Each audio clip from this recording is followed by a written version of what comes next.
శ్రీ ఫరాగూ గారి సమగ్ర కథా సంకలనం ఇట్లు మీ సేవలు. మొదటి భాగం 9/8/20. ఇంతకీ ఎవరు ఈ ఫరాగు? పూర్తి పేరేమిటి? ఆయన గురించి విశేషాలేంటి? ఆయన ఇలా ఉండేవారు.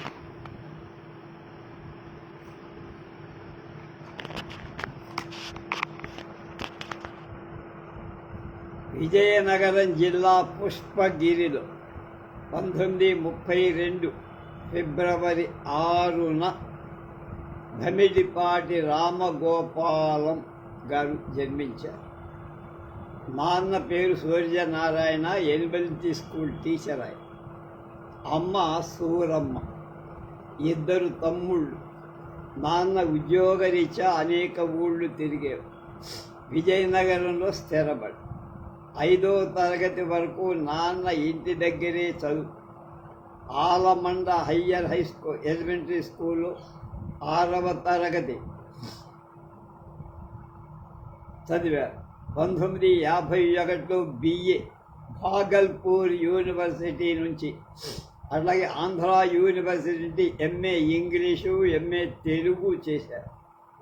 విజయనగరం సత్రంలో ఉచిత భోజనం చేస్తూ పిల్లలకు ట్యూషన్ చెప్పి డబ్బు సంపాదించి అది ఇంటికి పంపిస్తూ చదువుకున్నాం. అదే అనుకోపదు. 1951లోనే విజయనగరంలోనే సెన్సస్ ఆఫీసర్గా, అందులో చెక్కర్గా ఉద్యోగ జీవితం మొదలై అప్పటి మద్రాసు సర్వే విభాగంలో గుమాస్తాగా, సర్వేయర్గా, హెడ్ సర్వేయర్గా పనిచేశారు. అనేక ప్రదేశాల్లో పనిచేశారు. మా కృష్ణా జిల్లాలో నూజివీడు, గుంటూరు జిల్లాలో నరసరావుపేట మొదలైన. 1967లో నరసరావుపేటలో ఉద్యోగం చేశారు. అప్పుడే గంధం యాజ్ఞవల్క శర్మ గారు, ఆయన అన్నగారు గంధం వెంకటేశ్వర శర్మ గారు, వీళ్ళంతా పరిచయం. అప్పటికే రచనా వ్యాసంగంలో ఉండటం, రేడియో స్టేషన్కు వెళుతూ ఉండటం, అలాంటి వ్యాపకాల వల్ల తరచూ విజయవాడలోనే ఉండేవారు. ఆయన ఉయ్యూరులో మా కాలేజీ ఏజీ అండ్ అగ్రి, అప్పుడు ఇది ఉండేది కాలేజీ అంటే పాలిటెక్నిక్ ఉండేది. ఆ పాలిటెక్నిక్ కాలేజీ కూడా వచ్చానని, అక్కడ ఉపన్యాసం కూడా ఇచ్చానని ఆయన, నేను 2-3 సార్లు 4-5 సార్లు ఆయనతో ఫోన్లో మాట్లాడిన అదృష్టం నాకుంది. కనుక విజయవాడలో ఉంటూ ఉండేవారు. ఆయన ఫోన్ చేస్తే చక్కగా ఎత్తి మాట్లాడేవారు, ఎంతసేపు అయినా మాట్లాడగలిగేది. నిజామాబాద్ జిల్లా బోధనకు అంటే ట్రాన్స్ఫర్ అయ్యారు. కాఫీ అన్నా, ఆంధ్రపత్రిక అన్నా, రేడియో అన్నా ఆయనకు ప్రాణం. బోధనలో అవి ఉండవని ఉద్యోగానికి సెలవు పెట్టి విజయవాడ వీధుల్లో తిరుగుతూ నార్ల వెంకటేశ్వరరావు గారి కన్నా. మాకు కూడా అలాంటి అనుభవం. నేను విశాఖపట్నం మెడికల్ కాలేజీలో ఫిజిక్స్ డిమాన్స్ట్రేటర్గా పనిచేశాను. అనుకోకుండా ఒక చిన్న పావుటావు సైజు కాగితం మీద అప్లికేషన్ పంపిస్తే, అప్పుడు రిజిస్టర్ పోస్ట్ కూడా పంపరా, మామూలు అప్పుడు బేడ కవర్ అంటారు దాన్ని. ఆ బేడ కవర్లో పంపిస్తే నాకు 10-15 రోజుల్లో ఉద్యోగం వచ్చింది. DPI ఉండే, డైరెక్టర్ ఆఫ్ పబ్లిక్ ఇన్స్ట్రక్షన్స్, వాళ్ళు ఇచ్చేవాడు ఉద్యోగాలు, గవర్నమెంట్ ఉద్యోగం. ఆ ఉద్యోగం వచ్చింది. అక్కడ కొంతకాలం చేయంగానే 60లో ఎప్పుడో చేరా, మా నాన్నగారు 61 నవంబర్లో చనిపోయారు. ఇంటికి ఏదో బాధ్యత ఉందనుకొని నేను ఊరు వచ్చేసి, నేను వెళ్లకుండా సెలవు పెట్టేసి ఆ కార్యక్రమాలు అన్నీ అయిన పాపం వాళ్ళు కూడా సెలవులు గ్రాంట్ చేస్తూ లాస్ ఆఫ్ పేలో ఏదో అన్నీ జరిగి చివరికి నన్ను నిజామాబాద్ ట్రాన్స్ఫర్ చేస్తే వెళ్ళా. ఆ రైలు ప్రయాణం, అక్కడ ఉండేటువంటి పరిస్థితులు చూస్తే ఒక్క క్షణం కూడా అక్కడ ఉండాలనిపించదు. అంతే. మళ్ళా తిరిగి వచ్చి మళ్ళీ లీవ్ ఎక్స్టెన్షన్ చేసా. ఎంతకాలం చేస్తారు వాళ్ళు? ఊస్ట్ చేసేసారు. అంటే నా అంతకు నేను రిజైన్ చేయకుండా ఊస్ట్ చేయించుకోవడం మంచిదని ఎవడో సలహా చెప్పాడు. ఆ తర్వాత బీఈడి ట్రైనింగ్ ఇవన్నీ మారుతాయి. కనుక అలా ఆయన చేశాడంటే నాకు కూడా అది. అప్పుడు నార్ల వెంకటేశ్వరరావు గారి కంటపడ్డా. ఆయన అక్కడికక్కడే ఉద్యోగం ఇచ్చి ఆంధ్రజ్యోతిలో ఎడిటర్గా పురాణం సుబ్రహ్మణ్య శర్మ గారికి అసిస్టెంట్గా ఏర్పాటు. 67 నుంచి 68 వరకు ఒక ఏడాది అక్కడ పనిచేసి 1985, 86 మధ్య మెడ్రాస్ నుంచి వెలువడి ఉదయ భారతికి పత్రిక ఎడిటర్గా చేరారు. 1974లో విశాఖ పోర్టులో ఉద్యోగం సంపాదించి 1990 వరకు అంటే 16 ఏళ్ళు పనిచేసి ఉద్యోగ విరమణ. 1974, 78 మధ్య అంటే 4 ఏళ్ళు ఈనాడు కల్చరల్ రిపోర్టర్గా పనిచేది. అప్పుడే ఈనాడు ప్రారంభమైంది సీతమ్మ ధారలో, నేను చూశాను. సాయంకాలం ఎడిషన్గా వచ్చి ఆంధ్రప్రభ, ఇండియన్ ఎక్స్ప్రెస్లకు కొన్నాళ్ళు పనిచేశారు. 78 వయస్సులో 2 కాళ్ళు వేళ్ళు పడిపోయి అంటే పనిచేయకుండా సహాయకులకు మౌఖికంగా నోటితో చెబితే వాళ్ళు రాస్తూ ఉంటే అవి పుస్తకాల రూపంలో ఆయన ముద్ర చేసేవారు. వీల్ చైర్కే పరిమితం. మనకు ఒక ఫిజిక్స్ ఆస్ట్రోనామర్ సైంటిస్ట్ ఉన్నాడు కదా, స్టీఫెన్ హాక్, అలాగనమాట. సహాయకులకు మౌఖికంగా చెబుతూ నేను ఆ స్థితిలో ఉండగానే ఆయనతో మాట్లాడాను. సాహితీ వ్యాసంగాన్ని కొనసాగిస్తున్నాను. యాస్టియో ఆర్థరైటిస్ అంటారు.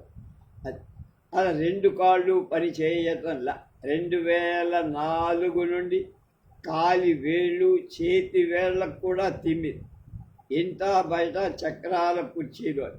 అయినా సాహితీ వ్యాసంగాన్ని ఏనాడు మానవ. 6 కథా సంపుట, 3 నవలలు వెలువరించి ఈయన భరాగో కథలని ఆకాశవాణి వాడు సప్తగిరి ఛానల్ అది చక్కగా వాటిని సినిమాలుగా వీడియోలుగా తీసి మనకు వేస్తున్నారు. ఇప్పటికీ అందుబాటులో ఉన్నాయి, చూసేవాళ్ళు. తన ఆత్మకథను ఆరామ గోపాలం అనే పేరుతో, ఆరామ అంటే విశ్రాంతి తీసుకున్న అనే అర్థం అన్న, సచిత్రంగా బొమ్మలతో సహా ప్రముఖ వ్యక్తులు, సంస్థలపై 17 సావనీర్లు ఆయన రూపొందించి, సావనీర్లు అంటే ప్రత్యేక సంచికలు, సుశీల గారు మొదలైన వాళ్ళ మీద సావనీర్లు తెచ్చి మిత్రుడి జ్ఞాపకార్థం నెలకొల్పిన జ్యేష్ఠ లిటరరీ ట్రస్ట్ తరఫున అనేక పుస్తకాలు ప్రచురించారు. ఇట్లు మీ విధేయుడు అనేటువంటి ఈ కథా సంపుటికి, సంకలనం అన్నారైనా కథా సంపుటికి కేంద్ర సాహిత్య అకాడమీ అవార్డు పొందారు. ఆయన భార్య సత్యభామ, వాళ్ళకి 2 అబ్బాయిలు, 1 అమ్మాయి.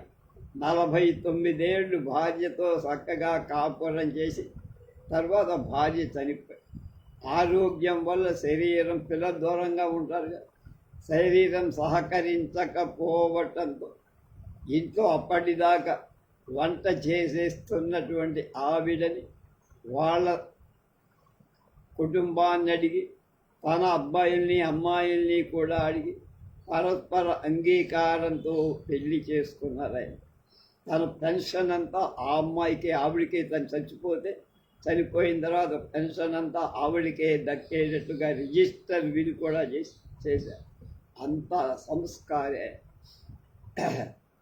1980లో నేనెందుకు రాస్తున్నా అనే వ్యాస సంపుటికి ఉడుపుల వెంకట శివయ్య సాహితీ సత్కారం. దీంతో ఎంతో పాటు అత్తలూరి నరసింహారావు గారికి కూడా అదే పురస్కారం ఇచ్చి 1991లో ఇట్లు మీ విధేయుడికి కేంద్ర సాహిత్య అకాడమీ అవార్డు వచ్చింది. 2010 ఏప్రిల్ 7న బమిడిపాటి రామగోపాలం అనే భరాగు విశాఖ నగరంలో కృష్ణా కళాశాల సమీపంలో సొంత ఇంటిలో గుండెపోటుతో ఆయన మరణించారు. ఆయనకు కొన్ని భావాలు ఉన్నాయి, అవి చెప్పుకో. నేను 0 నుంచో, మరీ చెప్పాలంటే -4 నుంచో జీవితం మొదలుపెట్టి. పేదరికం చాలా గొప్పది, అది పనిచేసే ఉద్దేశం కలిగిస్తుంది. నేను నా జీవితాన్ని సంపూర్ణంగా జీవించి సంతోషంగా బతికినంత కాలం పనిచేస్తూ ఉండటమే నా లక్ష్యం. సాహితీ రంగంలో నాకంటే ఘనులు చాలామంది ఉన్నారు, కానీ నా ప్రత్యేకత నాకు హాస్యానికి పెట్టింది పేరు భమిడిపాటి రాంగోపాలం గారు, భమిడిపాటి కామేశ్వరరావు గారు అద్భుతమైనవారు. అలాగే నాకు భోజనం, దుస్తులు, డబ్బు మీద ఆసక్తి చాలా తక్కువ. అందుకే ఇంత సంతోషంగా ఉండగలను. జీవితాన్ని ఏదైనా సరే తేలికగా తీసుకోవాలి. అది ఆయన చెప్పింది. ఆయన ఎలా ఉన్నారో మనం ఒక్కసారి చూద్దాం.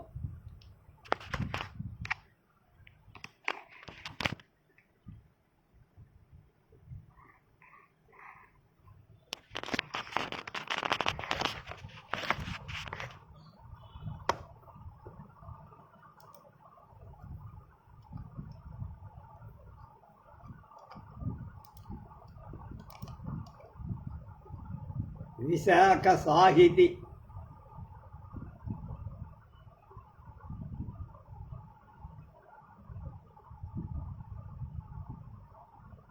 వాడు ప్రచురించారు. దీన్ని వాక్యం రసాత్మకం కావ్యం అని హెడ్డింగ్ పెట్టారు. వాడు ప్రచురించిన 42వ పుస్తకం.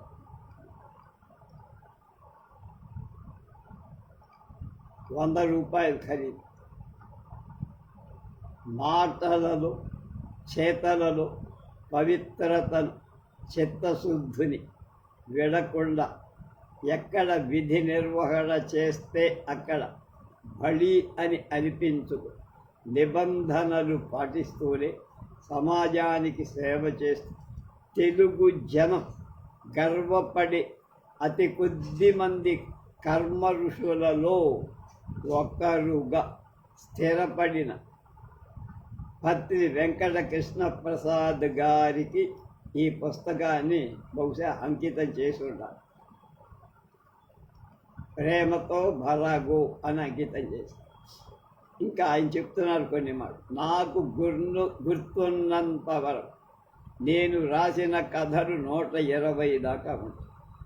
జాబితా తయారు చేస్తే అందులో 90 కథలకు టైటిల్స్ చూడగానే గుర్తు చేసుకొని ఆ 90లో ఈ 52 అని, ఈ 52 అని ఎన్నిక చేసిన భమిడిపాటి జగన్నాథరావు గారు మీ కథలు పుస్తక రూపంలో ప్రచురించుకునే తలంపు ఉంటే దానికి అవసరమయ్యే కాగితం కన్సెషన్ రేట్లో దొరికేట్లు చూడగలను అని సుమారు 4 ఏళ్ల కిందట వాగ్దానాన్ని చేసి నిలబెట్టుకొని అక్కినేని బలరామకృష్ణయ్య గారు, అందుకు కేటలిస్ట్ లాగా తోడ్పడిన ఎంకేఆర్ వినాయక్ గారు 1974లో విశాఖలో ఈనాడు దినపత్రిక స్థాపించిన నాటి నుండి వార్తలకు, వ్యాఖ్యలకు, సమాచారానికి, అనువాదానికి అవసరమైన మేరకు నా సేవలను వినియోగించుకున్న ప్రతిఫలానికి అతీతమైన అపేక్ష, లెక్కకు మించిన సందర్భాలను చూపిస్తూ నాకిప్పుడు క్లిష్ట పరిస్థితి వచ్చినా నేనున్నాను అని ఆదుకుంటూ వస్తున్న ఎం అప్పారావు గారు సుమారు 13 ఏళ్ల నుంచి నేను తలపెట్టిన సాహితీ కార్యక్రమాలను ప్రోత్సహించటమే కాక నేను చనువు తీసుకొని అడిగినంత ఆర్థిక సహాయం అందిస్తూ ఉన్న రాజ్యలక్ష్మి అధినేత పివి రమణయ్య రాజా గారి విజయనగరంలో తాను చిన్న క్లాసులో చదువుతున్నప్పుడు మొదలు తాను ఎంత పెద్ద స్థాయికి ఎదిగినా కాలం స్థితిగతులు కల్పించిన దూరాన్ని అధిగమించి ఎప్పటికప్పుడు నా కథా రచనా వ్యాసంగంలో జాడ తెలుసుకుంటూ నా పర్మనెంట్ అభిమానులు ముఖ్యులుగా నిలిచిన తనికెళ్ళ రామశేషాద్రి గారి వారి చేత ప్రభావితులై నా అభిమానులైన కోఖా కిషోర్ గారు తదితర మిత్రులు కథలకు ఇలస్ట్రేషన్స్ వేయడం కోసం కథలు చదవడం వీటి మధ్య గల నిష్పత్తి అనుపాతాలు తెలిసి ఈ పుస్తకానికి నా మస్తకాన్ని ముఖపత్రంగా రచించిన మహానుభాపుడు సత్యరాజు లక్ష్మీనారాయణ మహానుభాపుడు అన్నాడు. 25 ఏళ్లుగా నా సాహిత్యాభిమానాన్ని అభిమానిగా ఉంటూ ఈ పుస్తక ప్రచురణ చివరి దశలో ఉన్న సమయం హఠాత్తుగా గంధర్వుడిగా ఊడిపడి దీనికి ఫినిషింగ్ టచ్ ఇచ్చిన కడియాల వివేకానందమూర్తికి ఈ కథను పుస్తక రూపంలో ప్రచురించే నిమిత్తం ఆర్థిక సహాయం మంజూరు చేయటం సమంజసమని ఏకకాలంలో కాకపోయినా ఏకకంఠంతో విశాఖపట్నం పోర్టు యాజమాన్యానికి చెప్పిన లంకా శివరామకృష్ణ శాస్త్రి గారి అవసరాల వెంకటకృష్ణారావు గారి కొమ్మూరు సత్యనారాయణ గారి 10 నిమిషాల్లో భరాగు పరిచయం పేరి తాను లోగడ వ్రాసిన వ్యాసాన్ని ఈ పుస్తకంలో వాడుకోవడం అనుమతించిన అత్తలూరి నరసింహారావు కెరీర్ గైడెన్స్ రాశాడు. పుస్తకాలు అచ్చువేయించడం పుట్టిన పిండే అయిన నాకు కూడా ఈ పుస్తకం విషయంలో ఎదురైన అవాంతరాలు సమర్థవంతంగా ఛేదించి నాకు చేదోడుగా నిలిచిన ఇస్మాయిల్ గారికి, జి నాగభూషణం గారి చెట్టు కవిత్వాలు ఇస్మాయిల్ ఆయన కేవలం పత్రిక పేరు ప్రచురణ పేరు చెబితే చాలు, ఇదిగో మీ దగ్గర లేని మీ కథ అంటూ తన అమూల్య పత్రికా సంచయం నుంచి బయటికి తీసి నిమిషాల మీద జిరాక్సులు తీయించి అందజేస్తూ ఎన్నో నిస్పృహ క్షణాల నుంచి నన్ను కాపాడి విభ్రమ కలిగించిన వైబిఎస్ఆర్ఎస్ సాయి రచన మాసపత్రిక సంపాదకుడైన కవర్ డిజైన్ కన్సెషన్ రేట్లో అచ్చు వేసిన జ్యోతి ప్రెస్ వాళ్ళకు ఆ విధంగా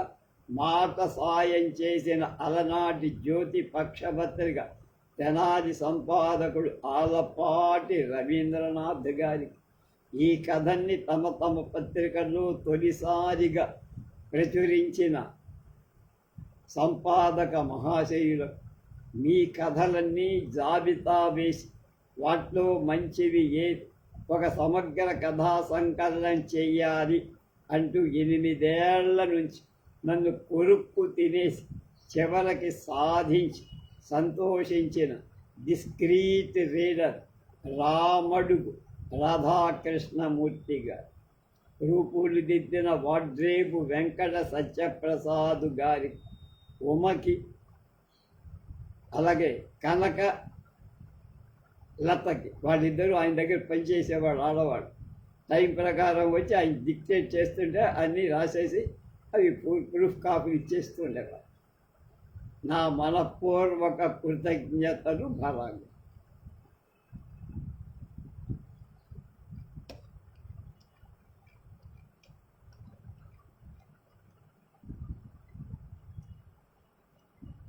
(1977) ఆంధ్రప్రభ వీక్లీ జూలైలో నేనెందుకు రాశా?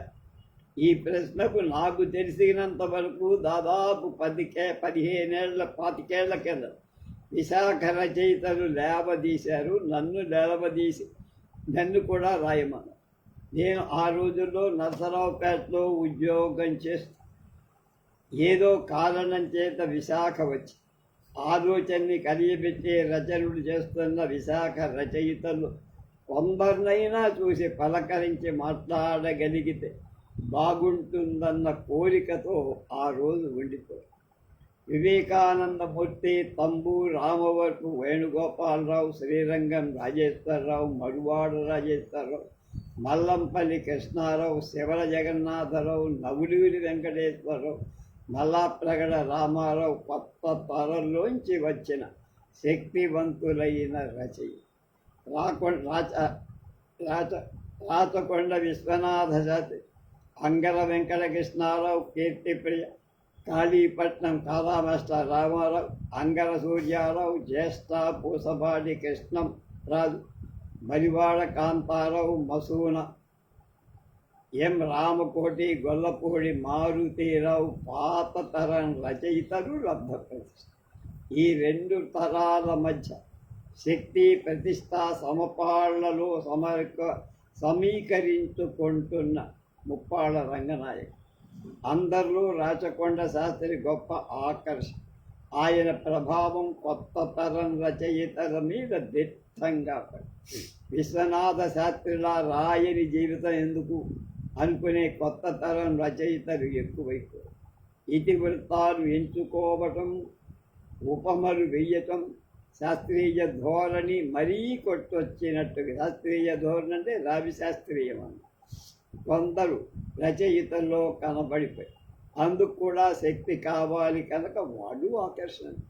ఇలాంటి రోజుల్లో నేను విశాఖపట్నం వస్తే అర్జెంటుగా అంగర వెంకటకృష్ణారావు ఇంట్లో సమావేశం పెడితే 16 మంది చిన్న పెద్ద చేరారు.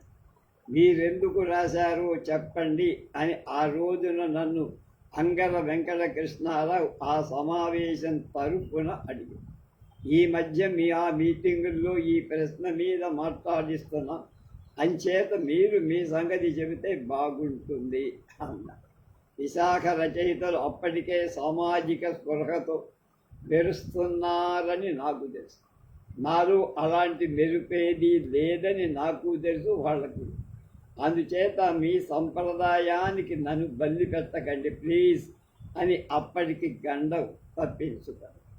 1970లో నేను విశాఖకి ఉద్యోగరీత్యా రాగా, ఇక్కడి నుంచి ఉద్యోగరీత్యా మరే ఊరికి వెళ్లకుండా ఉండిపోగలిగితే బాగుండు అనే కోరిక నాలో బలపడి 1974లో నా ఉద్యోగ విశాఖకి చేరటంలో, అంటే ఆంధ్రప్రదేశ్ సర్వే మరియు ల్యాండ్ రికార్డుల శాఖ నుండి విశాఖపట్నం పోర్టు ట్రస్టుకు నాకు ట్రాన్స్ఫర్ అవ్వటంతో ఆ కోరిక తీరు.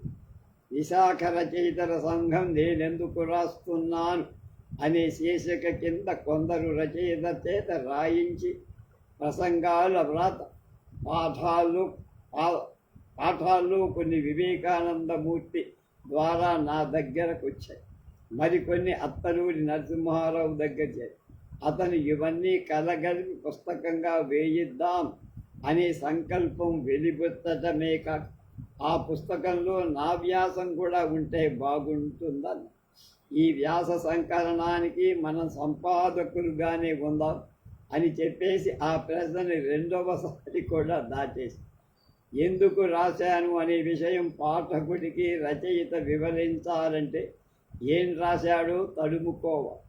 ఏ writer writes but one story అన్నాడెవడో అప్రాచ్యుడు, అంటే పాశ్చాత్య. ఆ ధోరణాన్ని వెతికి పట్టుకొని తను తాను సమర్థించుకుంటూ ఆ వ్యాసం రాసుకుపోతే అభాసైపోతా. ఇదే నాకు పట్టుకున్న భయం. అందుకే ఎందుకు రాశానో అప్పుడేమీ రాయల. 1949లో ఇంగ్లీష్ స్వతంత్రుడు ఉత్తరాల శీర్షికకి రాసిన ఒక పొలిటికల్ లెటర్తో ప్రారంభించా. సినిమా రివ్యూలు ఇప్పట్లా పత్రికల నిలయ విద్వాంసులే రాయాలన్న నియమం లేక సాధారణంగా ప్రేక్షకులే రాసేవాళ్ళు. కొన్ని రాశాను కూడా నేను అంటున్నారు ఈయన బలాలు. ఒక అమాయకురాలైన పల్లెపిల్ల వాళ్ళ పెద్దల నిర్ణయం వల్ల ఒక పట్నవాసం కుర్రాడికి భార్య అయిపోతే, ఆ పిల్లని అతగాడు చేతికి మాటకి ఆట పట్టి ఒక సందర్భంలో తను వేసిన వల్ల తనే పడిపోవడం ఇతివృత్తంగా రాసిన నేను మా ఆవిడ అనేది నా మొదటి కథ. ఈ ఇరుగున పొరుగున జరిగిన చిన్న చిన్న సంఘటన దాంట్లోంచి ఏమాత్రం హాస్యం ఉత్పత్తి అయ్యే అవకాశం ఉన్న పట్టుకొని కథలు రాసేశారు. పైకి నవ్వున పుట్టిస్తూ ఎక్కడో ఒక పాత్ర పడి వేదన ఉన్నట్టుండి గుండెను కలుపుమనిపించగల కథలు రాయటం నాకు బాగా ఇష్టంగా. బహుశా ఆ ధోరణి అప్పటి పత్రికాధిపతులకు బాగుండటం వల్ల నాకు పత్రికా ప్రవేశం చాలా సులభంగా ఉంచింది. చిత్రగుప్త, వినోదిని, ఆనందవాణి, ఢంకా, తెలుగు స్వతంత్ర, సూర్యప్రభ, కథాంజలి, ఆంధ్రపత్రిక, వీక్లీ, జ్యోతి, పక్షపత్రిక, తెనాలి, ఈ పత్రికలన్నీ నా కథలు అందులో పడే. భారతిలో 1950 నాడి నా కథ అచ్చుపడ్డాది. అది వాళ్ళ ఆ భాషలో అదిగో అందుకు రాసి ఆ కథలన్నీ కూడా. అంటే నేను రాస్తే అచ్చు వేసే పత్రికలు ఉన్నాయి కదా అనే భరోసాతో రాశారు భర్రాగు. భారతిలో ఆ కథ అచ్చయ్యే నాటికి నేను ఫస్ట్ ఇయర్ బిఏ విద్యార్థి. ఆ రోజు నాకు ఇప్పటికీ ప్రఖ్యాత పండితుడు, బహుపాశ్చాత్య భాషావేత్త రోణంకి అప్పల స్వామి గారు, మా ఇంగ్లీష్ మాస్టర్, ఆ వేళ కార్లయిల్ ఫ్రెంచ్ రెవల్యూషన్ మీద చెప్పాల్సిన పాఠం రద్దు చేసి నిండు క్లాసులో ఆ కథ చదివి వినిపించి, వినండరా మీ ఫ్రెండ్ రా, మీ క్లాస్మేట్ రాసిన కథ అంట. ఆ సాయంత్రం అంత్యాకుల పైడిరాజు, ఆర్ట్ అకాడమీలో చాగంటి సోమయాజు, కొత్తపల్లి వీరభద్రరావు మొదలైన వాళ్ళందరూ నన్ను మెచ్చుకుంటూ పరిచయం చేశారు. అందుకు రాశారు.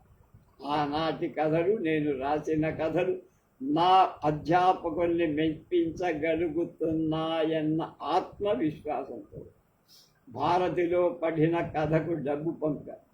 ఆ మనీ ఆర్డర్ చూసి మా నాన్నగారు ఓరు నేను నెల రోజులు ఉద్యోగం చేస్తే వచ్చే డబ్బును ఒక కథలా సంపాదించావురా అని బాధగా ఆనందంగా అదిగో అందుకు రాశా.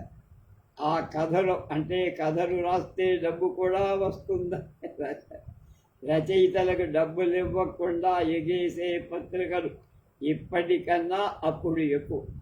రచన ప్రచురించగానే మరి డబ్బు పంపండి సార్ అని ఎడిటర్ గారి పేరిట ఉత్తరం రాసి ఆ కథకి డబ్బుకు అందుకున్నప్పటికీ ఆ తర్వాత ఆ పత్రిక ఆదరణ అంటే నా కథ ఆ పత్రికలో ప్రచురించే యోగ్యత పోగొట్టుకోవడం అనుభవంలోకి వచ్చినా రచన చేస్తే డబ్బు వస్తుందనే సామాజిక స్పృహ కలగడం నా రచనా వ్యాసంగ చరిత్రలో ఒక కిలోమీటర్ రాయిగా పేర్కొనవచ్చు. నాకు మొట్టమొదటి మరి చివరి సామాజిక స్పృహ అదే అని నాకు చాలా అనుభవం. అందులో తివిరి ఇసుమను తైరంగు తీసినట్టు ఆనందవాణి పత్రిక నుంచి మనీ ఆర్డర్ అందుకున్న పారితోషిక వీరుడిగా నాకు 1951 నాటికే చాలా పేరు ప్రఖ్యాతులు వచ్చాయి.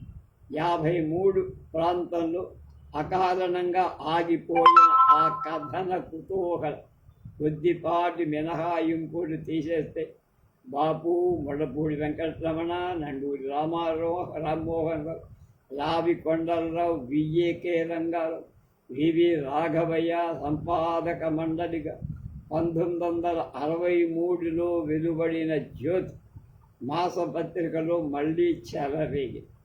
ఈ మాట నాకు ఇష్టమైన వ్యక్తులు కొందరు నా కథలు చదివి బొమ్మలు వేసి ప్రచురించి ఇష్టపడుతున్నారని భావం నాకు ఇచ్చిన ప్రోత్సాహము కథలు రాయటం సాగించారు. బాపు అంతటి ఆర్టిస్టు నేను సరదాగా రాసిన కథలు 4-6 బొమ్మలు వేసేయటమే కాక ఎప్పుడు నేను కనిపించిన ఆత్మీయంగా ప్రశంసాపూర్వక మాట్లాడేవారంటే ముళ్ళపూడి వెంకటరామరావు. ఇవాళ కూడా నేను 1960లో రాసిన ఒక కథ గురించి లోతుగా మాట్లాడకుండా నన్ను సాగనంపరు అంటే నండూరి రామ్మోహన్ రావు నా పుస్తకానికి ప్రిఫేసులు ముందు మాటలు రాస్తూ ఎవరికో కానీ ఈయని కితాబులు ఇచ్చారంటే రాస్తానా, రాసి చూపిస్తానా?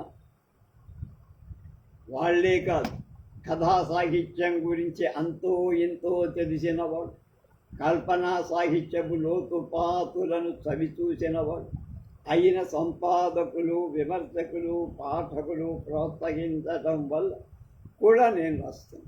సమాజంలోని క్రౌర్యాలు, నైత్యాలు, దౌష్ట్యాలు, అట్టడుగు చీకటి కోణాలు నా కథల్లో ప్రసక్తికి రావని, మధ్యతరగతి సంసారాలు తటస్థపడే స్వల్ప ప్రాముఖ్యంగా సంఘటనను వస్తువుగా తీసుకొని మనసును ఆహ్లాదపరిచే విధంగా నేను కథలు రాస్తానని నండూరి మొదలైన వాడు చెప్పారు.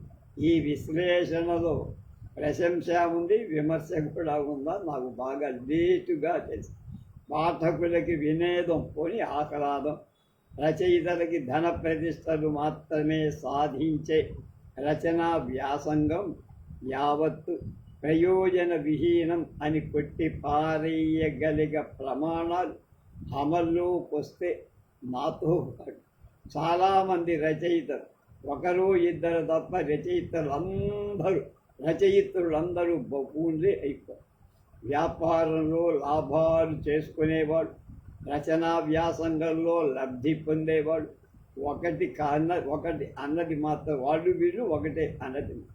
అంటే వ్యాపారంలో లాభాలు చేసుకునేవాడు, రచనలో వ్యాపారంలో లబ్ధి పొందేవాడు ఇద్దరు ఒకటే. అది ఒకటి కాదు, అది సరే, ఒకటి కాదు, వేరు వేరే, అది నిజం. ఎందుకు రాయటం లేదు అని అడిగినట్టే ఎందుకు రాస్తున్నావని కూడా ఎవరో అడుగుతూనే ఉంటారు. సరికొత్త ట్రెండ్స్ సెట్ చేసి తెలుగు కల్పనా సాహిత్యపు పరిధిని, పరిమాణాన్ని, సైజుని అనూహ్యంగా మార్చేసిన ఈ కొత్త యుగపు రచయితల కాలంలో ఎందుకు రాస్తున్నానా అని నాకు కూడా అనిపిస్తూనే ఉంది అని ముగించారు భరాగో గురించి ఒక ఆయన చెప్తున్నారు. నాకు చాలా ఎక్కువగా నచ్చిన తక్కువ మంది రచయితలు భరాగు అనబడే భవిడిపాటి రామగోపాలం గారు. ఆయన కథలతో నా పరిచయం 1958 ఆయన వాహిని అనే పేరుతో మారుపేరు ఆంధ్రపత్రికకు తన కథలు పంపించిన ఆనాడు ఆయనతో నా పరిచయం అముద్రితంగా, అనాదృతంగా మిగిలిపోయిన తన కథలన్నిటి నా కోరికపై మళ్ళీ ముచ్చటగా పేరు కాపీ చేసి 1963 జ్యోతి మాసపత్రిక అందజేసినప్పటిది. వెన్నెల ఎంత బాగుంటుందో వెన్నెట్లో నీడలు కూడా అంతే బాగుంది. ఆయన కథలు చదువుతుంటే వెన్నెల నీడలలో కూర్చొని సరదాగా కబుర్లు చెప్పుకుంటున్నట్టు ఆయన కథ చెప్పటం రంజుగా, లబ్జుగా కూడా ఉంది. ఎంత గహనమైన జీవిత సత్యమైన ఆయన అలాగా చులాగ్గా చెప్పారు. చెప్పే పద్ధతి ఆయన మాటలాగా చురుగ్గా, కరుగ్గా కూడా. ఆయన వాక్యాలు ఆయనలాగానే చాలా నిష్కర్షగా, మొహమాటం లేకుండా ఉండటానికి ప్రయత్నిస్తున్నారు. కానీ అవి చెప్పేవి మాత్రం మృదువైన విషయాలు, ప్రియమైన సంగతి. రామగోపాలం గారికి కథలు చాలా వరకు మధ్యతరగతి సంసారాల కష్ట సుఖాలకు సంబంధించి. ఆయన పాత్రలు ఘోరంగా కష్టాలు పడిపోతూ ఉండవు. ప్రపంచంలో దారుణ దురంతాలను, క్రౌర్యాలను, నైత్యాలను, అత్యాచారాలను, భయంకరమైన చీకటి కోణాలను అవేం చూపించి మనస్సును వికలం చేసే విషాదాల జోలికి కూడా అవి కాదు. చంద్రుడి మీదకి నల్ల మబ్బు కొనక వచ్చి కాసేపు ఆగి మళ్ళా వెళ్ళిపోయినట్టు ఉంటాయి రామ్ గోపాలం గారి కథ. కొందరు జీవిత యథార్థాలు ఎక్స్ట్రీమ్స్లో చూడగలరు, మరికొందరు సాధారణ సంఘటనలో కూడా జీవిత కవిత్వాన్ని పొందగలరు. రామగోపాలం గారి కథలు ఈ రెండవ కోవకు చెంది. రామగోపాలం గారి కథలు చాలా సాధారణంగా ఉన్నట్లుగా అనిపిస్తాయి, కనిపిస్తాయి. మళ్ళీ మళ్ళీ ఆలోచింపదు. ఆయన ప్రతి కథ మనుషుల మనస్తత్వాలను ఒక స్టడీ లాగా, మనస్తత్వాలకు ఒక స్టడీ. నాకు ఇలాంటి కథలు ఇష్టం, మీరు కూడా ఇష్టపడతారనే నమ్మకం, చదవండి అన్నారు నండూరి రామ్మోహన్. ఆ రామగోపాల ప్రతి మంచి రచయితలో ఒక విదూషకుడు దాక్కొని ఉంటాడు. రామ్ గోపాలం గారిని చూస్తే ఆ విదూషకుడిలో నాకున్న ఆర్టిస్టు దాక్కున్న ఆర్టిస్టు కనపడు. రామగోపాలం గారిలో ఉన్న ఆర్టిస్టు, విదూషకుడు ఇద్దరూ కలిసి ఈ కథల్ని నడిపించారు. రామగోపాలం గారి కథలు నీటి గారెల్లా ఉంటాయని నాకంటే పెద్దవాడు అనగా విను. ఆఫీసు లైఫ్కి, హౌస్ వైఫ్కి తూకంతో సమానంగా ఉన్నట్లే ఆ సంసార పక్షం కథలు ఆ రచయిత లవ్లీగా రాస్తారు. హ్యూమర్ని, ప్యాథోస్ని రంగరించి పోయటంలో, అంటే ప్యాథోస్ అంటే విషాదం. రామగోపాలం గారి రచనలు ఆ రామగోపాల్.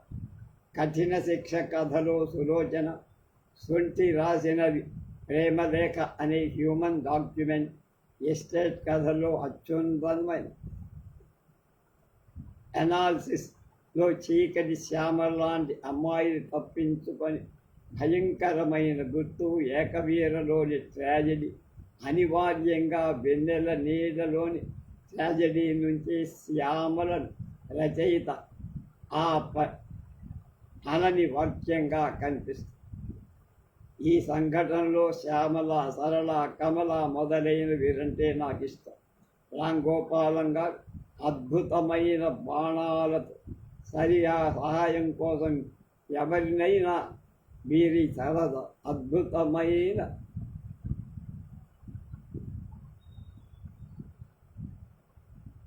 కథల్లో పరిచయం కోసమైన మీరు ఈ కథలు చదివి తీరాలి అంటున్నారు పురాణం సుబ్రహ్మణ్య సార్.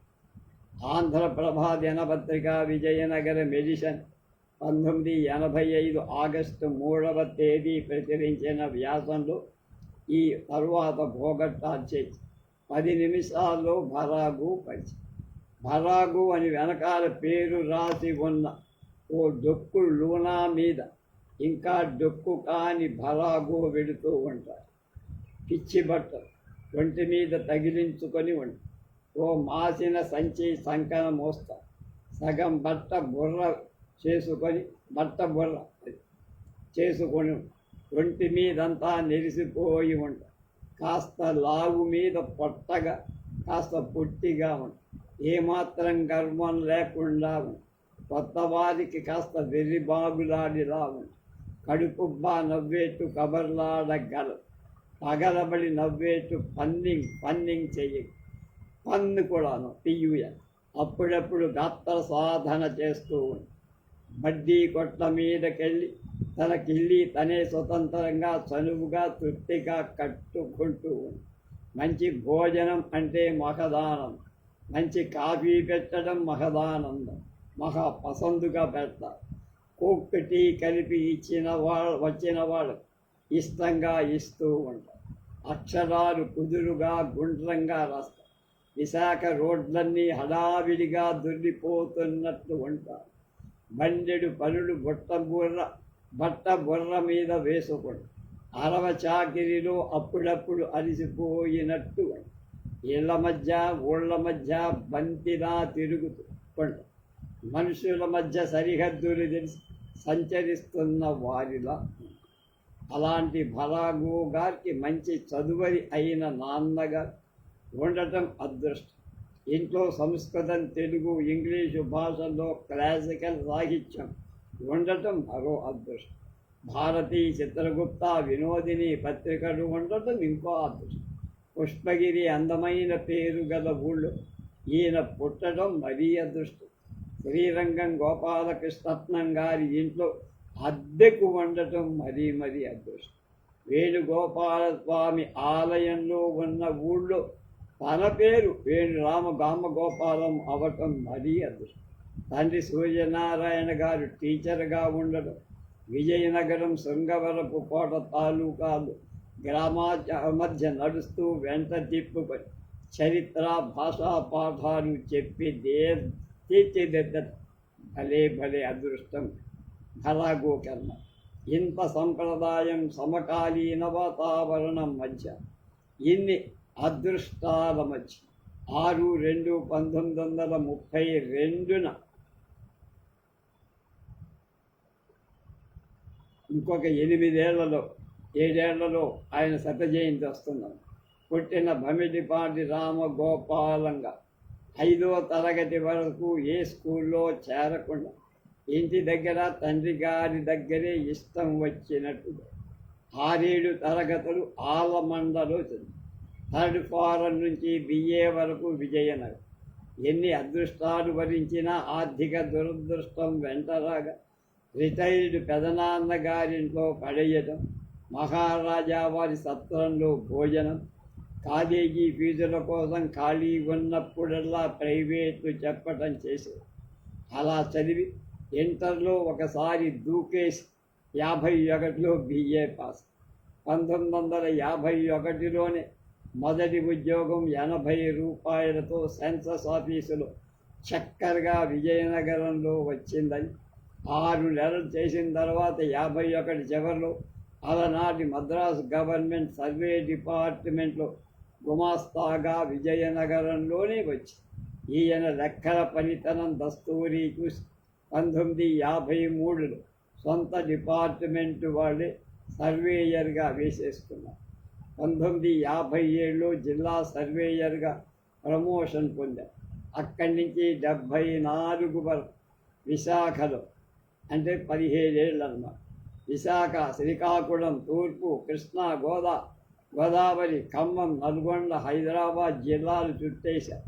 పట్టణాల నుంచి పల్లె వరకు కాలికి కర్వే గొలుసులు కట్టుకొని తెగ తిరిగారు.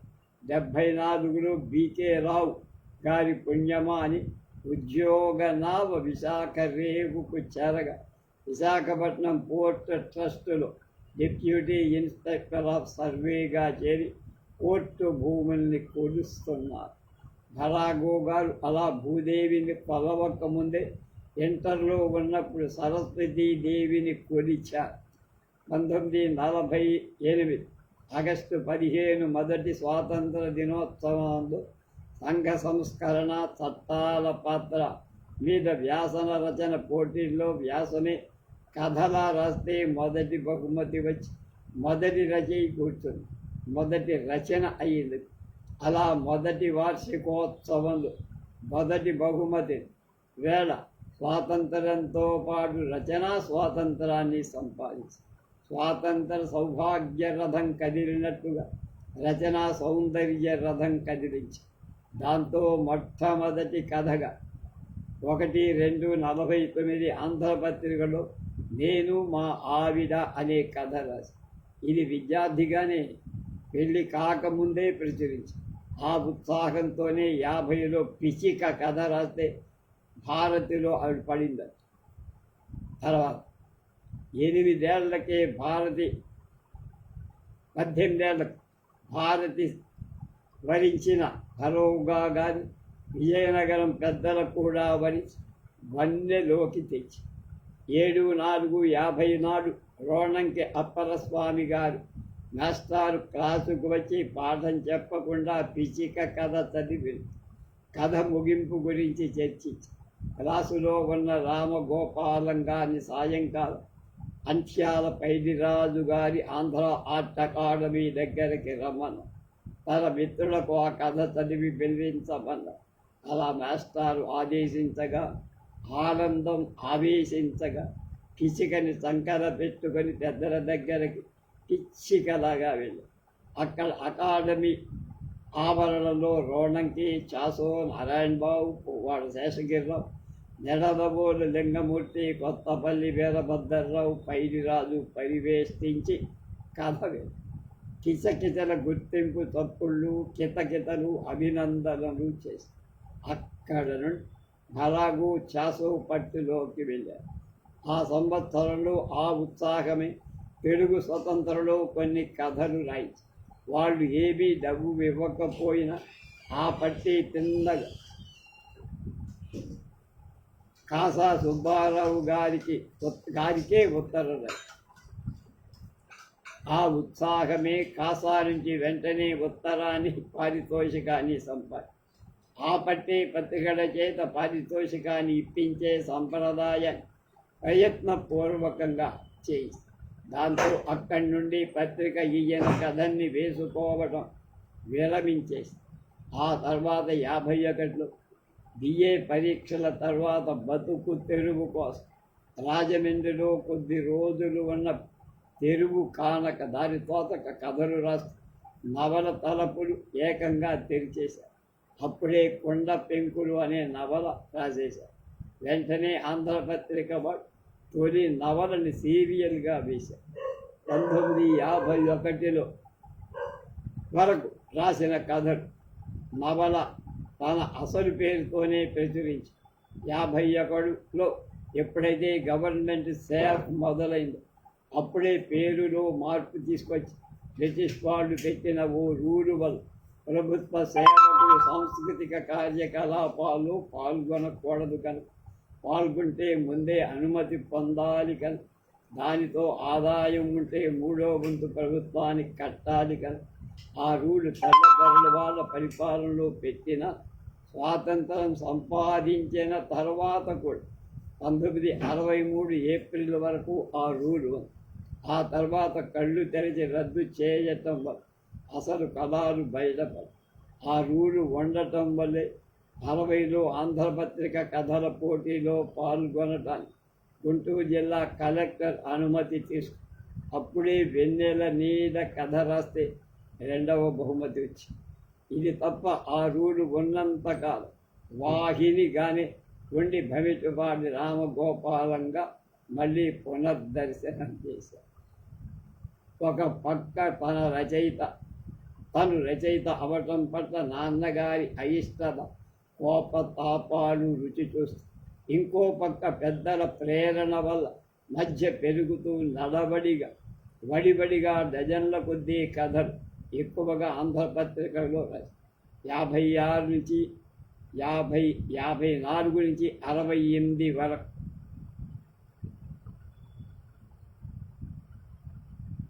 రాసిన కథల్లో హాస్యానికి ఎక్కువ ప్రాధాన్యం ఇచ్చి 1955లో సత్యభామ గారిని పెళ్ళాడారు. ఆ తర్వాత 3 పిల్లలకు తండ్రి అయ్యారు.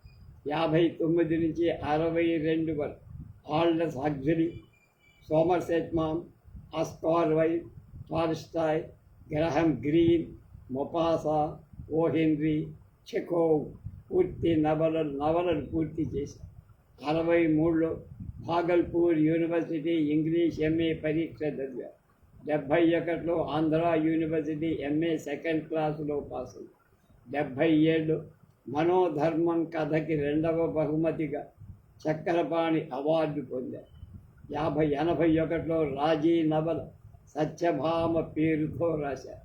83లో ఆంధ్రజ్యోతి స్పర్శరేఖ నవల సృష్టించారు. ఇలా దాదాపు 40 ఏళ్ల రచనా జీవితంలో 2వ బహుమతి కథలతో సుమారు 120 కథలు. వంటొచ్చిన మొగాడు, వెన్నెల నీడ అనే 2 కథా సంపుటాలు, 3 నవలలు రాసి భరమిటిపాటి రామగోపాలం భరాగోగా ముచ్చటగా 3 అక్షరాలు స్థిరపడిపోయాయి. ఇవి కాక 1960 నుంచి విజయవాడ, హైదరాబాద్, విశాఖ రేడియోలకు హాస్య నాటికలు అందించారు. 1963-68 మధ్య జ్యోతి మాసపత్రికలో కొందరు ఇంగ్లీషు రచయితల్ని పరిచయం చేసి 67-68 మధ్య ఆంధ్రజ్యోతిలో గౌరవ ఉపసంపాదకులుగా ఉపకార వేతనం పొందారు. 74-77 మధ్య ఈనాడు దినపత్రిక పేజీల్లో సాంస్కృతిక విలేఖరి సత్యభామగా ప్రాతినిధ్యం వహించారు. 77-84 అంటే 7 ఏళ్ళు న్యూ ఆంధ్ర మధ్య ఆంధ్రజ్యోతిలో కథన కుతూహల రాగం కుతూహలం అనే శీర్షిక మీత. అదే పత్రికలో దాదాపు 200 పుస్తక సమీక్షలు రాసి విద్యానాథులని సత్యాపతి అని అనిపించుకున్నారంటే మారు పేర్లతో రాశారు. అలాగే నవలలు కథల పోటీలకి న్యాయ నిర్ణేతగా ఉండి నెగ్గు తేల్చేది. దినపత్రికల్ని భద్రంగా దాచటం హాబీ. ఆశుతోష్ ముఖర్జీ జీవిత చరిత్ర నేషనల్ బుక్ ట్రస్ట్ కోసం తెలుగు అనువాదం చేసి పెట్టారు. భద్రబాహుడు ప్రకృతంలో రాసినటువంటి కల్పసూత్రం జైనమత ప్రవక్త వర్ధమాన మహావీరుడి అవతరణ ప్రవచనాలు చాతుర్మాస్య దీక్ష వివరాలు ఉన్న 8వ సంపుటాన్ని కూడా ఈయనే అనువాదం చేశారు. వీటన్నిటితో పాటు 1971 నుంచి 76 కాలంలో విశాఖ రచయితల సంఘంలో సభ్యుడు, 76 నుంచి విశాఖ సాహితీ ఉపాధ్యక్షుడు, కార్యదర్శి తానే సారథ్యం చేపట్టారు. మీటింగులు పెట్టుకోవడానికి, పుస్తకాలు వేయించడం, పిక్నిక్లు పెట్టించడంలో శాసోసప్తతి సభ, పద్మరాజు సంపుటాల్లో బరాగు ముద్ర కనిపింపచేస్తారు. ప్రతి సంవత్సరం పత్రికల్లో వచ్చిన బహుమతి కథలు కంచికి వెళ్లకుండా సంపుటీకరించాలని ప్రయత్నం చేశారు, కానీ విఫలమయ్యారు. తన కథలకు ఎడిటర్లా వ్యవహరించిన చాసో గురువు చించెయ్యమంటే దాదాపు 3 పదుల కథలు ఒక నవల శుభ్రంగా తన చేత్తోనే చింపేశారు.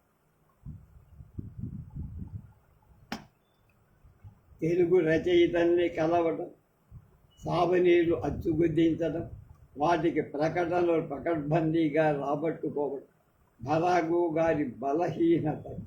వీటికి తోడు చిన్నప్పుడే సంగీతం సరసనచే ఒక పక్క విజయనగరంలోనే ఉన్న అవకాశాలు లేక మంచి సంగీతం వినే అవకాశం మాత్రమే కలిగి దానికి ఆకర్షితులై అంటూ, ఇంకో పక్క కుటుంబ పెద్దలంతా సంగీత సాహిత్యాల పట్ల అట్టే సానుభూతి లేనివాడు అవటం వల్ల దొంగతనంగా స్నేహితుల దగ్గర గొంతులు మార్చి అనుకరించి పాడుతూ ఉండేవారు. అలా రఫీ, సైగల్, రాజా, భానుమతి, నాగయ్య, రాజేశ్వరరావు, బాలమురళి పాటల్ని గోపాలీకరిస్తారు. మధ్య మధ్య జోక్స్ని, పెద్ద కథల్ని కల్పించి చెబుతూ హరాగీయం చేస్తారు. అలా భానుమతి, రాజేశ్వరరావు పాటల్ని వాళ్ళకే వినిపించి వాళ్ళని ఆశ్చర్య ఆనందానుభూతిలో ముంచేస్తారు. అలా ఆయన పాడే పాటల్ని మొదట భమిడిపాడి జగన్నాథరావు అనే మిత్రుడు విని పరవశులై మిగతా మిత్ర ప్రపంచానికి పరిచయం చేసి ప్రచారం చేశారు. అలా 10 మంది చెరువుల్లో భరాగు గారిని పడేశారు. అలా బాపు, బాలు, ముళ్ళపూడి, తంబు, వివేకం, ఆరుద్ర, ఎంవిఎల్, రావిశాస్త్రి, కాళీపట్నం, వాసుదేవరావు, ఇస్మాయిల్ ద్వయం, నాగభూషణం, కొమ్మన, రాయిల్, రామ్మోహన్ రాయ్ కడియాల్, అభిమానం చూరగం. 1959లో రేడియో కొనుక్కున్న దగ్గర నుంచి ఆయన సంగీతానికి మరీ దగ్గర చుట్టమై మంచి కథలతో పాటు మంచి సంగీతాన్ని కూడా సన్నిహితులైపోయారు. త్యాగరాజు, అన్నమాచార్య, శ్యామశాస్త్రి కృతులు చదివి పరిచయం పెంచు, దాంతో ఎక్కువ భాగం సంగీతం, పాత పాటలు ఉన్న రికార్డులు 200కు పైగా సమకూర్చుకున్నారు. విఏకే రంగారావు నిధి నుంచి, డిఎస్ శంకర్ గారి కలెక్షన్ నుంచి తనకిష్టమైన పాత సినిమా పాటలు లిరిక్స్ పోగు చేసుకుని వాటి వైశిష్ట్యాన్ని గురించి ఏమని పాడుదునో పాత బంగారం శీర్షికల కింద వ్యాసాలు రాసి ఈ తరం వాళ్ళ సమాచారం, వినోదం అందిస్తారు. 1987లో మొదలుపెట్టి ఆంధ్రభూమి విశాఖ ఎడిషన్లో కథన కుతూహలం కొనసాగిస్తుంది. సంగీత సాహిత్యాన్ని 2 చెవుల కళ్ళకి అద్దుకునే భరాగు గారి యువ రచయితల్లో రాజా రామ్మోహన్ రావు, కళ్యాణ సుందరి జగన్నాథ్, వీరేంద్రనాథ్. మొదటి కథలంటే చాలా ఇష్టం. ముందు తరం కథకుల్లో రామకృష్ణ శాస్త్రి అంటే మళ్ళా సుబ్రహ్మణ్య శాస్త్రి, గార్ల భాష, చలన్ సింగ్, విశ్వనాథ శాస్త్రి, విశ్వరూపం, కాళీపట్నం వినయం, బుచ్చిబాబు కవిత్వం, చాసో కృప్తత అంటే ఇష్టాది ఇష్టం. తను రాసిన కథల్లో వెన్నెల నీడ, త్రివర్ణ చిత్రం, కఠిన శిక్ష, పడమటి గాలి, మూడు గదులు మొదలైనవి అంటే ఇష్టం అతి ఇష్టం. సంగీత విద్వాంసులో విలాయత్ ఖాన్, మెహదీ హసన్, పర్వీన్ సుల్తానా, బడీ గులాం, చెంబై వైద్యనాథ భాగవత, వారం వెంకటస్వామి నాయుడు, బాలమురళి, ఎంఎస్ సుబ్రహ్మణ్యం, బాలసుబ్రహ్మణ్యం, నేదురి కృష్ణమూర్తి, బాలచందర్ మరీ ఇష్టం. సాహిత్యంలో సల్లాపాల ఆడుతున్న భరాగు గారు కష్టజీ, కబుర్లజీ, కథలజీ. సంగీతంలో సరాగాలాడుతున్న భరాగు గారు సంస్కారజీ, స్నేహ జీ. ఎలాంటి భరోగౌ గారు అప్పటి వరకు ఇప్పటి వరకు ప్రవృత్తికి భిన్నమైన వృత్తిలో సర్వేయర్గా భూదేవిని కొలుస్తూ ఉన్నారు. ఇక సరస్వతీదేవిని తలచుకొని సాహసం చేస్తే జీవితం రెండు పడిలో ఉన్న ఆయన పరమాత్మీయమైన పత్రికా రంగంలో పట్టాభిషిక్తులు. అప్పలూరి నరసింహారావు గారు రాశారు, చాలా అద్భుతం. ఆయన మొత్తం ఆయన్ని మన కళ్ళ ఎదుట నిలబెట్టి ఈయన చాలా కెరీర్ గైడెన్స్ పుస్తకాలు రాశారు. అప్పలూరి నరసింహారావు గారు మీకు తెలిసేది.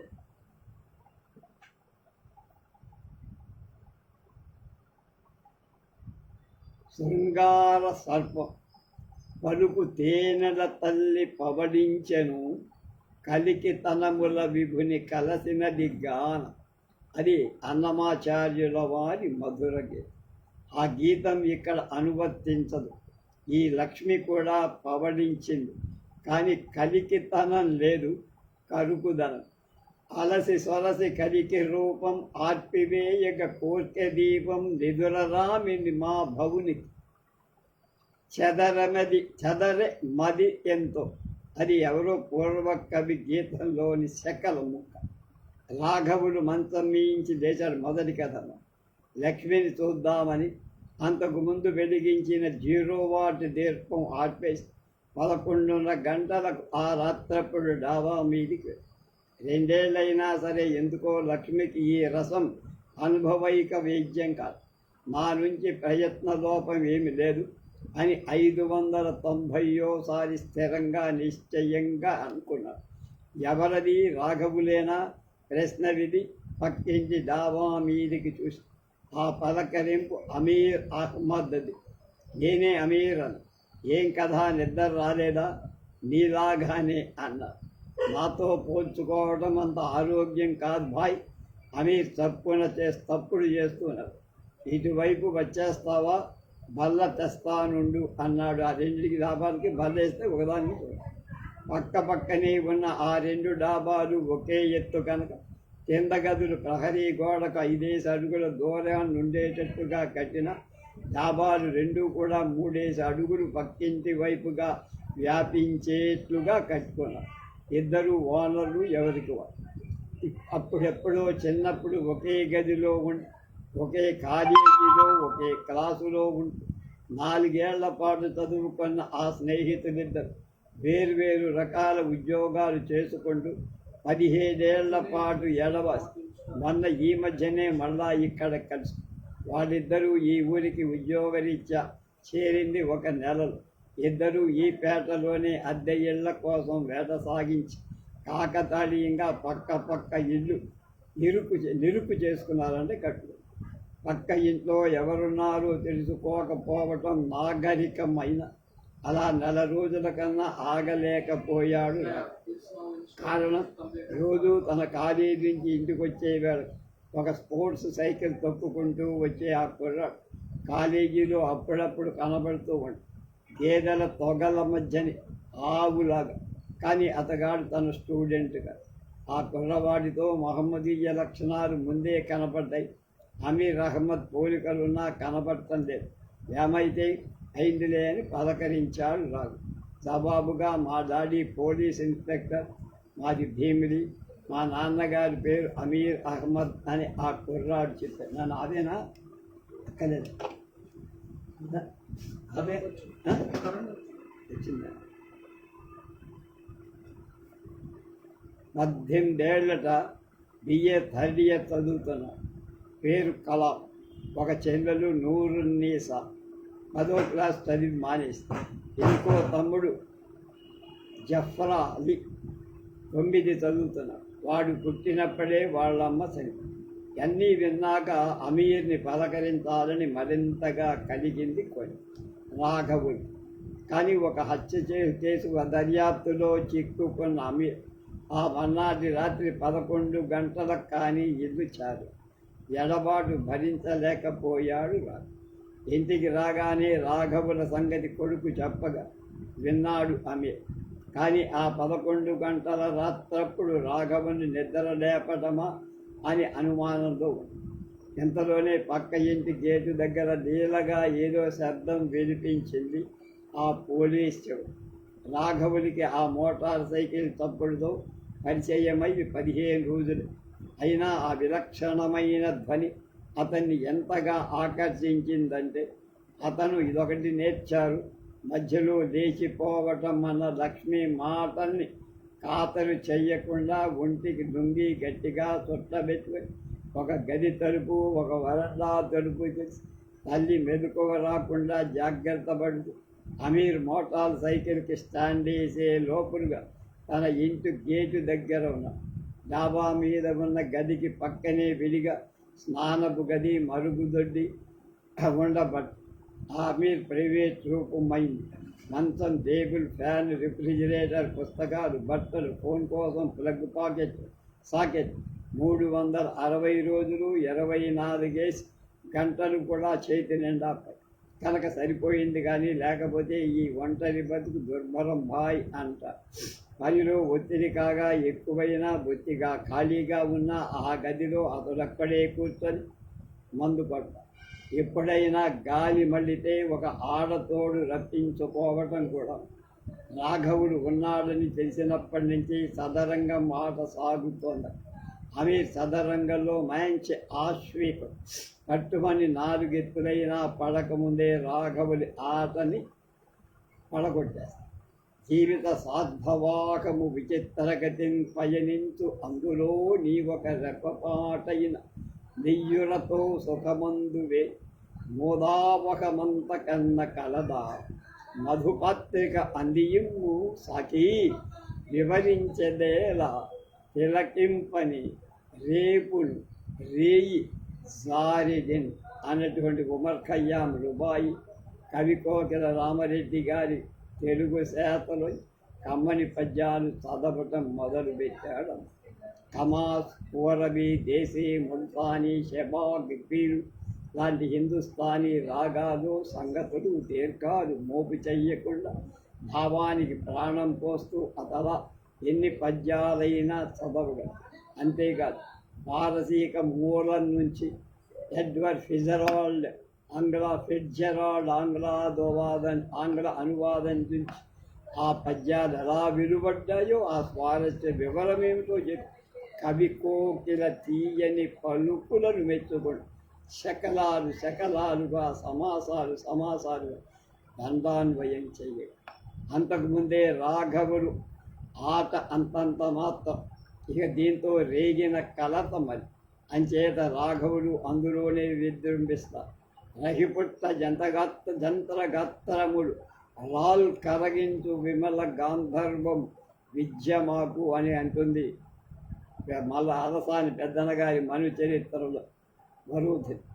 వాసోభూషణ గంధమాల్య రచనా వైచిత్య సజ్జాంగి ఆ సీమంతిని అన్యకాంతజను విద్యాభ్రాంతి పుట్టించుదని నాసాగారమునందు నొక్కతయు నానాభంగి నర్తించు నత్యాసక్తిని విగుండా మోదమున్ పొందగ అని శ్రీనాథుడి శృంగార నైషధంలో ఊడితివిక దయలుంచరా మొన్న గోపాల నా మోహమెంచరా నేడు కయ్యిని కౌగలి వేడు కయ్యిని కౌగలించరా అని క్షేత్రయ్య పదంలో నిగనిగని మోముపై నెరుగులు గలతులు నెదురు పగలైన దాక చెడి పవడించే తెగని పరిణతులతో తెల్లవారిన దాక జగదేకపతి మనసు చొప్పి గొనెక్కాలి అని అన్నమాచార్య కీర్తనలో పద్యము శ్లోకము గేయము అందుకు సమర్థవంతమైన వ్యాఖ్యానం చేస్తాడు రాఘవ్. వహ్వా వహ్వా అని సుఖానల్లా అని కరతాళ ధ్వనులు చేస్తాడు అమీర్. ఇంకా సరదా తీరకపోతే రాఘవుడు భుజం మీదను నడుం మీదనో చరుస్తాడు. మరీ అయితే అతన్నోసారి కావలించుకొని తన బాణీలో మెచ్చుకొని ధన్యుడవురా మిత్రమా అని అరుస్తాడు. ఓ హ్యావ్ ఏ నైస్ టైం అని రాఘవునికి వీడ్కోలిచ్చి రెండు డాబా గోడలకి మధ్య ఉన్న బల్ల చెక్క వంతెన ఎక్కించి పంపిస్తారు. అది రోజు జరిగింది. ఆ మాటల్లోంచి go have a nice time అని వినిపిస్తుంది రాఘవ. బల్ల చెక్క ఎక్కి డాబా మీదకు మారి మెట్లు దిగి తలుపు మూసి పడక గదిలోకి వెళ్ళి 0 వాట్ బల్బు వెళ్ళి అక్కడ కదలని ఐసు గుడ్డలా నిద్రిస్తున్న ఇల్లాన్ని చూసి దీపం మార్పేసి మంచం మీదకి ఆమెకి తగలకుండా ఒదిగి పడుకుంటాడు. అలికడైతే చాలు ఆశతో నా కనుడు వెదికేను నడుదెసల అతడేమో అనుకొని కళ్ళు చేతులు తెరవకాల్సిన సీతారామలక్ష్మి మండు వేసంగిలో కూడా ముడుచుకొని పడుకోగలదని, అలికిడి కాగానే నిద్రాభంగమైనట్లు ఒళ్ళు కలిపి చిన్న మూడుగుతూ ఒంటి మీదున్న వస్త్రాలన్నీ చాలినట్టు దుప్పట్లు లాక్కొని ముసుగు పోసుకొని గోడ వైపు తిరిగి పోగలదని రాఘవులకి ముందే తెలుసు. BA second year Telugu paper spot valuation కోసం వాల్తేరు వెళ్ళి 12 రోజులు ఉన్నాను బ్రదర్. అట్టించి ఆఖరి రోజు సాయంకాలమే వచ్చేద్దామనుకొని కూడా కొలీగ్స్ కోరిక ప్రకారం ఆ రాత్రి సినిమాకని ఉండిపోయా. ఎంతమందినని కాదను. అటు ఏలూరు నుంచి ఇటు శ్రీకాకుళం వరకు ఎందరో క్లాస్మేట్స్ లెక్చరర్స్ అయ్యారు. మర్నాడు సింహాద్రి ఎక్స్ప్రెస్లో వచ్చా. ఆ బండి అంత ఖాళీగా ఉండదేమో. నేను ఎందుకున్న సింగిల్లో సీట్లో ఉన్నాను. దానికి ఎదురుగా పక్క వైపున బార్ సీట్లో ఒక ఆవిడంత అంతే. ఆ కంపార్ట్మెంట్లో 4 ప్రాణి లేదు. ఆ అమ్మాయి సుమారు 25 ఏళ్ళు ఉంటాయనుకో. అత్యద్భుత సౌందర్యవతి అంటేనం. అతను కూడా సుమారు అందగాడు, స్ఫురద్దుడు. ఇక వాళ్ళిద్దరు లీలలు ఏం చెప్పనయ్యా. కాసేపు అతను ఆ కిటికీని ఆనుకొని కూర్చుంటే అతని ఒళ్ళో తలబెట్టి ఆవిడ పడుకో. కాసేపు ఆవిడ కూర్చుంటే ఆవిడి ఒళ్ళో తలబెట్టి అతను పడుతుంది. ఇక ఆ ముచ్చట్లు కావు, ముద్దులు కావు, సరసాలు కావు, కేరింతలు కావు, గుసగుసలు కావు, అలకలు కావు. ఎదురుగా మరో మొగాడున్నాడన్న అలికిడే వాళ్ళ పక్కల. పక్కనే వరపురుషుడున్నాడనే ఆవిడికి లేదు, సంకోచం అతనికి లేదు. అలా మాట్లాడితే విశృంఖలంగా ఆ సెకండ్ క్లాస్ కంపార్ట్మెంట్లో శృంగారారంభ చర్యలకు పడు. ఆ చేష్టను చూసి నాకు నిజంగానే మతిపోయింది. నాకు మా లక్ష్మికి పెళ్ళి 2 ఏళ్ళై అలా గహిరంగా మాట్లాడుంచి ఆఖరి కిటికీలు తలుపులు మూసేసుకున్న గదిలో 0 వాట్ బల్బ్ అయినా వెలిగించని చీకట్లో మేము రోజు ఎప్పుడూ అందుబాటులో సహస్రాంశం కూడా చోటు చేసుకోలేకపోయామంటే మా వ్యవహారం అంతా నువ్వు అందుకు పోస్తున్నావంటే నేను అందుకు తాగుతున్నానన్నట్టుగా చదువు. ఏదో వాడి సాపాన వాడే పోతాడే అన్నట్టుగా పెళ్ళాడాడు. అన్నం వస్త్రం పెడుతున్నాడు కనుక వీడికైనా ఒళ్ళప్పకపోతే భగవంతుడో సాటి మానవుల చర్య తీసుకోవచ్చు అన్నట్లుగా ప్రవర్తిస్తుందే తప్ప సరసం సహకారం ఎన్నడూ లేవు బ్రదర్ నాకు అన్న. ఆ రోజే చెప్తే నవ్వవేమో కానీ అమీర్ నాకు పిచ్చెక్కినట్టయిపోయి సాయంకాలం వరకు ఎలా ఉన్నానో నాకే తెలియదు. వేసవి సెలవుల మూలాన కాలేజీ కూడా లేదు. మామూలుగా రాత్రి 10 గంటలు దాటాక మా అమ్మ నిద్రపోయాకనే లక్ష్మి నా గదిలోకి వస్తుంది. అసలు వచ్చినా ఆవలిస్తూ లయబద్ధంగా చిటికలు వేస్తూ తూగుతూ వస్తుంది. నేను తన కోసం ఎదురు చూస్తూ మంచం మీద పడుకున్నానా. జరగల్లి అంటుంది. ఆవలింతలోంచి జరగల్లి, అది ఆవలింత అంటున్నాను ఒకటే మాట. నేను డిమ్ముగా టేబుల్ లైట్ వేసుకొని పుస్తకం చదువుతున్నా. మీ చదువు అయిపోగానే దీపం తీసేస్తారు కదా అని తన ముఖానికి దీపం వెళ్తులు తగలకుండా అటు తిరిగి దూటుకొని దుప్పటి ముఖం మీది. నా పెళ్ళి చాలా లేటుగా చేసుకున్నా, నీకు తెలుసు కదా. అంటే మా చెల్లెలు పెళ్ళి అయ్యేదాకా నేను భీష్మించుకున్నాను కదా. ఆ 35 ఏట అయినా 18, 20 ఏళ్ళ అమ్మాయితో చేసుకుంటే భయం వల్లనో ముగ్ధత్వం వల్లనో వైముఖ్యం వల్లనో తొలగిపో అసహించుకో. కానీ నా పెళ్ళికి నాకైతే 30 ఏళ్ళు ఉన్నాయేమో, లక్ష్మికి 31 సంవత్సరాలు. మరి తను ఎందుకు ఇలా ప్రవర్తిస్తుందో నాకు అర్థం కాదు. ఎన్నో శృంగార గ్రంథాలు ఉన్నాయి నా దగ్గర. సాంప్రదాయ సాహిత్య విద్యార్థిగా, అధ్యాపకుడిగా ఊగేశాను. వాటిలో భాగాలు కథలుగా చదివి వివరించడానికి ప్రయత్నం కొన్నాళ్ళు చేసి అర్థాలు చెప్పగలను కదా. చీపండి, ఏమిటా అసహ్య మాటలు అని. పురాతన చిత్రకళ ఆధారంగా వేసిన బొమ్మలు కూడా చూడు. శివ అని కళ్ళు మూసి. సరే, ఆ రోజు సంగతి చెప్తున్నా కదా. ఇక ఆ రోజు ఇవాళ సాయంకాలం వరకు కూడా ఆగల. సాయంకాలమే ఈ భావానికి ముఖద్వారంగా శరీర చర్య నిర్వహించాలని మరీ ఊరి మా అమ్మకి ఊళ్ళో ఆడుతున్న భక్త అంబరీష సినిమా గురించి వర్ణించి ఆవిడ్ని ఒప్పించి రిక్షాయి ఇలా ఇంటికి వచ్చానో లేదు. మా లక్ష్మి ముందు గదిలో ఉమ్ముడు సత్తికెళ్ళిపోయి పడి కూర్చొని ఆ చాపా చెమ్ముడు ఇలా పడేయండి. అది నీ మామూలుగా మా ఇళ్లలో అయితే ఈ శౌచాన్ని 3 రోజులే పాటిస్తారా? మా లక్ష్మి ఖచ్చితంగా 5 రోజులు ఆపేస్తారు. కొందరైతే ఇళ్లలో కలిపేసుకుంటున్న ఈ రోజుల్లో ఇదంతా. అలా ఎందుకు జరుగుతోంది బ్రదర్? ఇక నా జాతకి మింతేనా? నేను ఇన్ని 100 శృంగార కావ్యాలు చదివి పొందిన రసదృష్టి ప్రయోగాత్మకంగా అనుభవైక వేద్యంగా పొందే భాగ్యం నాకు లేదా? అది ఒకరోజు రాఘవులు దుఃఖపడితే అమీర్ అహ్మద్ పక్క అరే వలే సొసైటీరా మనది.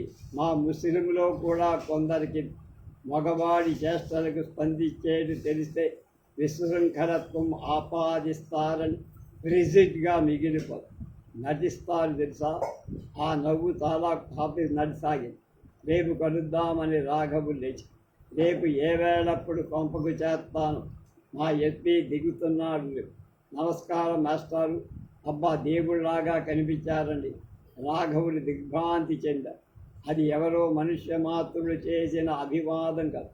రతియో, పార్వతియో, శచీయువతియో, రంభాంగనారత్నము కడు ఎదుట నెట్టెదుట నిలచి మోహన రాగంలో మీటిన ఉదయ తంత్రి నిస్పం. అది కుసుమ శరమై నాటింది. అప్పుడే తలపడుకున్నవాడు ఇప్పుడు కనబడితే 100 ఏళ్ళు ఆయుర్దాయం అంటారు. ఎప్పుడో రాత్రి తల ఉన్న మనిషి తెల్లారి కనబడితే ఎన్నేళ్ళంటారు. మీరు అన్నాడు గుర్తుపట్టలేక కాదు. మరో 4 సుస్వరాలు పలికించాలి. మేము మీకు తెలియకపోయినా మీరు బాగా తెలుసండి. మమ్మల్ని కూడా మీరు మర్చిపోయారు కావండి.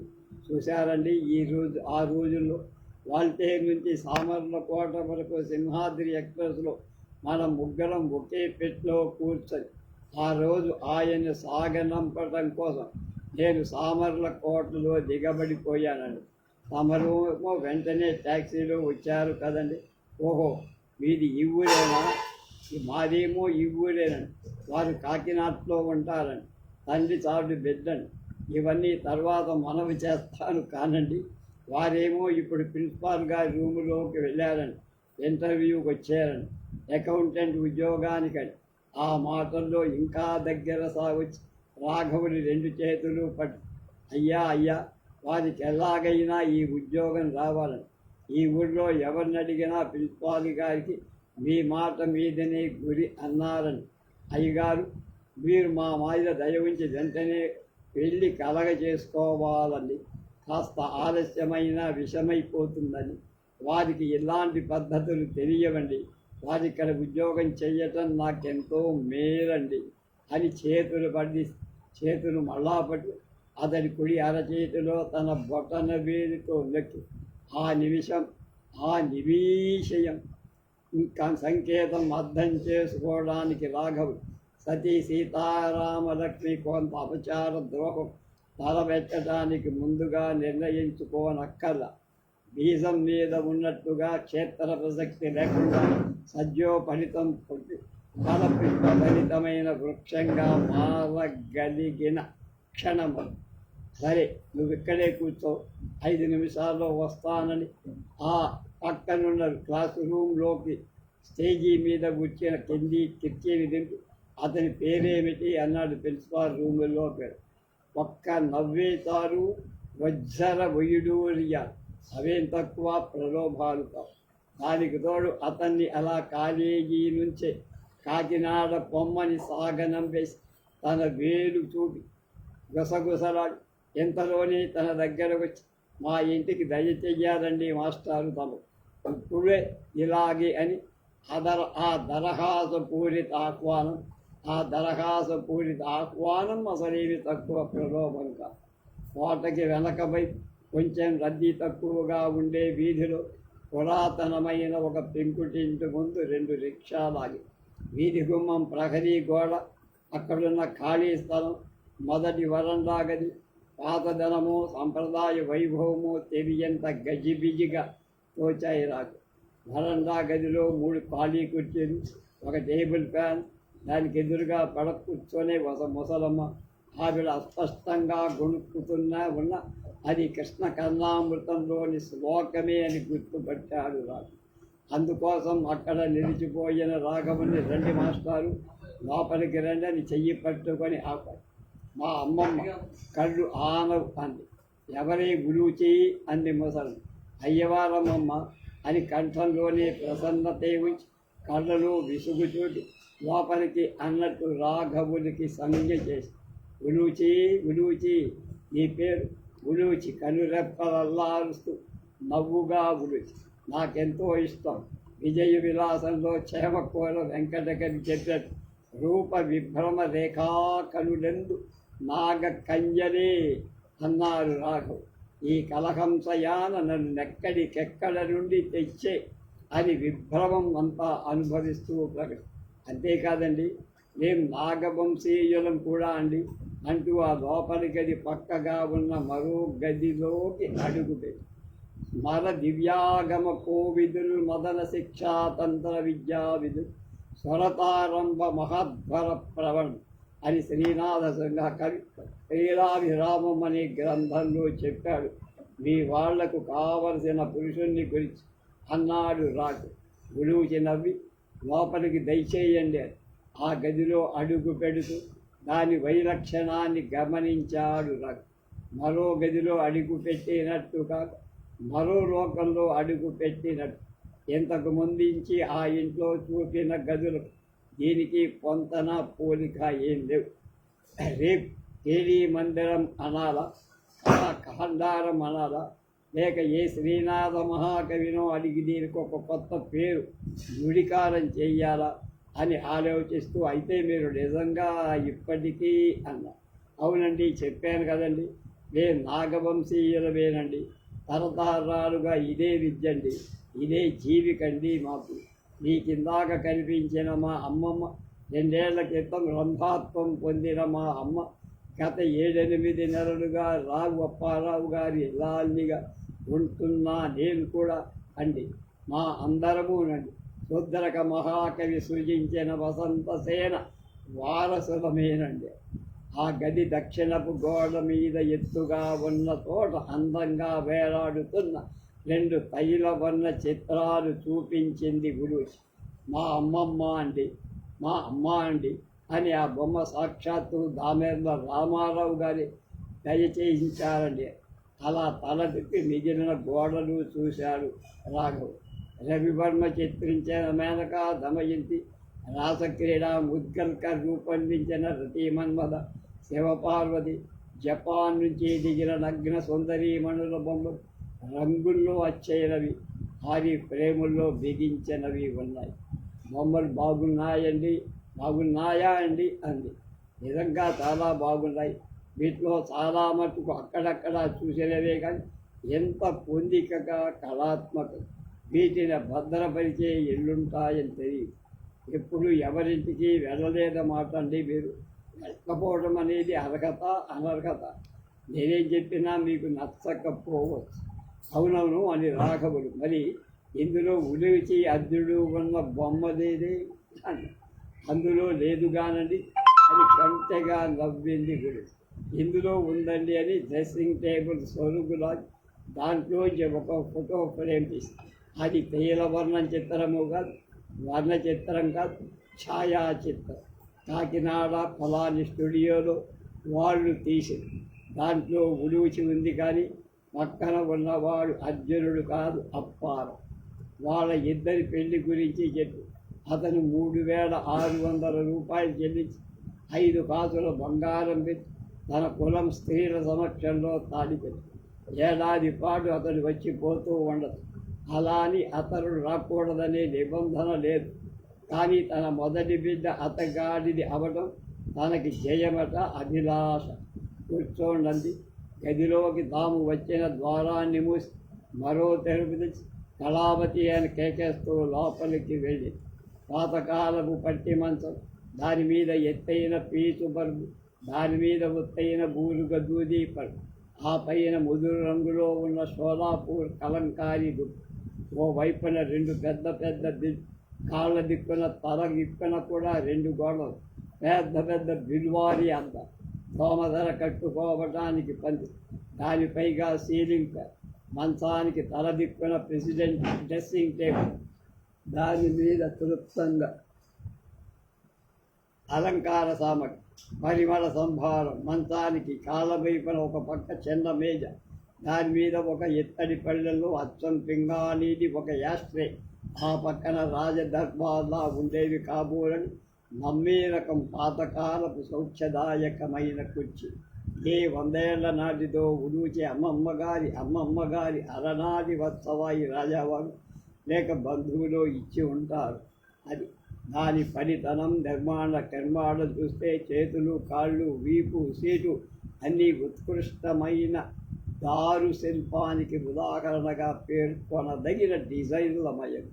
మంచాని కాళ్ళ వైపున పొడవైన ఎత్తైన అరలు లేని టేబుల్, దాని మీద ఒక వేలు, దాని మీద సన్నడిదైన చక్కని తెల్లని అచ్చ. తాము ప్రవేశించిన ద్వారానికి ఉలూచి నిష్క్రమించిన ద్వారానికి మధ్య గోడల్లో ఒక అద్దాల బీరు, దాని 3 అరల నిండా పుస్తకాలు. అద్దాల్లోంచి పుస్తకాలు ఎలాంటివో పలకరించాలని రాఘవాలు వంగి చూస్తున్న సమయంలో చేతిలో కంచు గ్లాసు పుచ్చుకొని వచ్చింది. కొబ్బరి నీళ్లు పుచ్చుకోండి, పాలు తాగుతున్నట్టున్నాయండి. మీరు టీ అంటే టీ, కాఫీ అంటే కాఫీ, ఆగండి, తాళం తీస్తా. మా అమ్మ ఎంత తాపత్రయపడ్డానండి. నాకు సంగీత సాహిత్యాల్లో కొంచెమైనా ప్రవేశం దొరికింది కానీ నాట్యంలో కాలేదండి పట్టుబల్ల. పల్లె కాక పట్నం కాక మధ్యస్థంగా ఉన్న ఈ ఊళ్ళో మమ్మల్ని పాత పద్ధతి ప్రకారం ఒకళ్ళెవరో పోషించే రోజులు కావండి. ఇప్పుడండి చచ్చిపోతున్న సంప్రదాయాన్ని పట్టుకు వేలాడుతున్న నా బోటి వాళ్ళు చదువు, ఆట పాట సరిపోవటం లేదు. అందం ఉండాలండి, వగలు కురవాలండి, అదను దొరికితే మోసం కూడా చెయ్యాలని.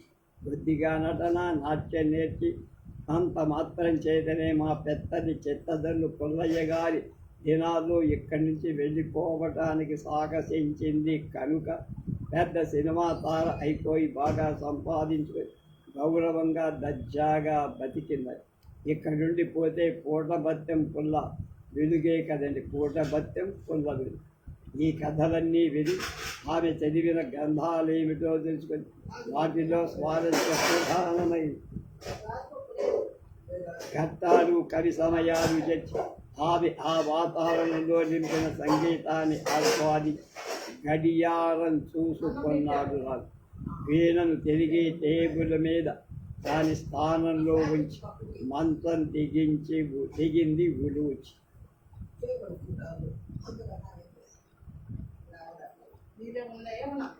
కథ మంచి రసపట్టులో ఉంది కనుక ఇప్పుడు ఆపేసి రేపేం జరుగుతుందో చూద్దాం.